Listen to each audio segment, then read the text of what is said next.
Thank you sir, बहुत शुक्रिया।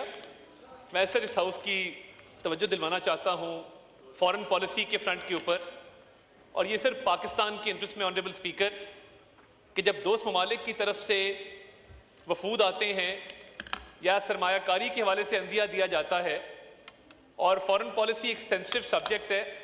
कल भी जो इस हाउस में हुआ सर, ऑनरेबल प्रेसिडेंट की तकरीर के दौरान, माजी में हमने देखा इस हाउस की रिवायत है कि ऑपोजिशन की तरफ से एक टोकन के तौर पे प्रोटेस्ट किया जाता था और उसके बाद वो अपनी सीट पे बैठ के प्रेसिडेंट का खिताब सुनते थे। कल आपने देखा कि फॉरेन डिप्लोमेट्स यहाँ पे गैलरीज में तशरीफ फरमा थे और उनकी मौजूदगी में यहाँ पे बाजे बजाए गए। हाउस में कभी पहले बाजे नहीं बजाए गए थे।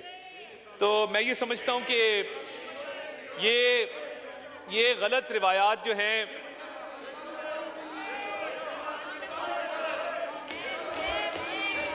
आप बात कीजिए, आप ये हेडफोन पहन लीजिए, बात कीजिए। आज मैं एक्शन लूंगा, don't worry.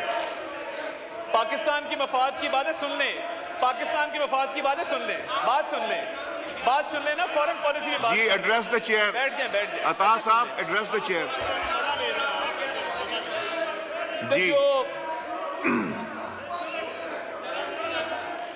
Sir, there have been multiple statements from this side of the house regarding friends of Pakistan, honorable speaker, और होता यह है कि एक फाजिल मेंबर की तरफ से एक स्टेटमेंट दी जाती है और उसके बाद इनकी अपनी ही पार्टी उसकी तरदीद करती है। मेरी रिक्वेस्ट होगी, आपने तनकीद करनी है, आप मेरी ज़ात पे कीजिए। आपने तनकीद करनी है, आप मेरी पॉलिटिकल पार्टी पे कीजिए।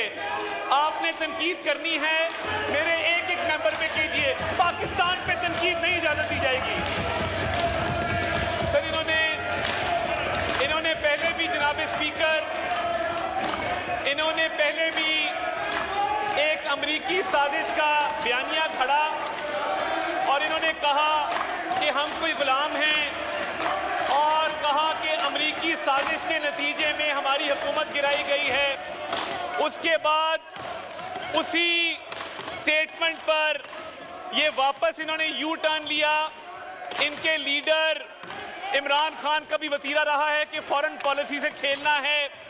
आपको वो ऑडियो भी याद होगी जिसमें इन्होंने कहा था कि हम इस बयानिए के साथ खेलना चाहते हैं, और साइफर के साथ इन्होंने जो खिलवाड़ किया, इन्होंने पूरी डिप्लोमेटिक कोर का जो कॉन्फिडेंशियल सिस्टम है कम्युनिकेशन का, उसको कॉम्प्रोमाइज किया। सर, साइफर आता है इस मुल्क में, cipher is a confidential document और साइफर की एक सैंक्टिटी होती है। इन्होंने पूरे डिप्लोमेटिक कम्युनिकेशन सिस्टम की कॉन्फिडेंशियलिटी को कॉम्प्रोमाइज किया। कभी कहते हैं बेसिस दे दी, कभी किसी मुल्क के खिलाफ इल्जाम लगाते हैं, कभी किसी और मुल्क के खिलाफ इल्जाम लगाते हैं, और जब ये किसी दोस्त मुल्क पे इल्जाम लगाते हैं, उसके बाद इनके अपने तर्जुमान उसकी तरदीद करते हैं। सर, क्या जरूरत पेश आती है कि पीटीआई के ऑफिशियल अकाउंट से तरदीद की जाए कि हमारे फाजिल मेंबर ने किसी दोस्त मुल्क के हवाले से जो बात की थी वो गलत थी। मेरी ऑनरेबल स्पीकर ये रिक्वेस्ट है कि पाकिस्तान आगे बढ़ रहा है, मईशत के हवाले से मुस्बत खबरें आ रही हैं, ब्लूमबर्ग इस पे बात कर रहा है, यूएनडीपी इस पे बात कर रहा है, एशियन डेवलपमेंट बैंक बात कर रहा है। वो कह रहे हैं कि पाकिस्तान में सरमायाकारी आ रही है, पाकिस्तान के फॉरेन एक्सचेंज रिजर्व बढ़ने जा रहे हैं, पाकिस्तान में महंगाई का खात्मा होने जा रहा है। आवाज नहीं आ रही, ऊंचा बोलो, थोड़ा ऊंचा बोलो। जनाब स्पीकर, हम ये मुतालबा रखना चाहते हैं कि इस हाउस के अंदर दोस्त ममालिक के हवाले से जॉइंट रेजोल्यूशन लाया जाए। वो इनके लीडर की हिदायत भी की जा रही है।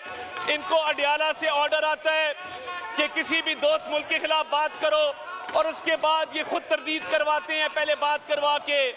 जनाब स्पीकर, फॉरेन पॉलिसी पे ये कॉम्प्रोमाइजेस इनकी इजाज़त नहीं दी जाएगी, इस झूठे बयानिए की इजाज़त नहीं दी जाएगी, और अडियाला जेल में बैठ के जो मुल्क दुश्मन बयानिया चल रहा है, ये वही है जिन्होंने 9 मई के हमले किए थे मुल्क की दिफा के ऊपर। अब ये फॉरेन पॉलिसी पे हमला करना चाहते हैं, इसकी कतई इजाजत नहीं दी जाएगी। ये मुल्क पहले है, सियासी जमातें बाद में हैं। बहुत शुक्रिया स्पीकर।